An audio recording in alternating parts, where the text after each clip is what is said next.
মুহাম্মদ রাসূলুল্লাহ সুবহানাল্লাহ আলহামদুলিল্লাহ লা হাওলা ওয়ালা কুওয়াতা ইল্লা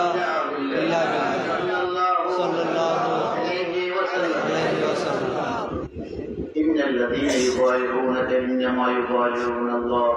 يد الله فوق أيديهم ومن لا فإنما ينكش على نفسه من أوفى بما عهد عليه الله فسيؤتيه أجرا عظيما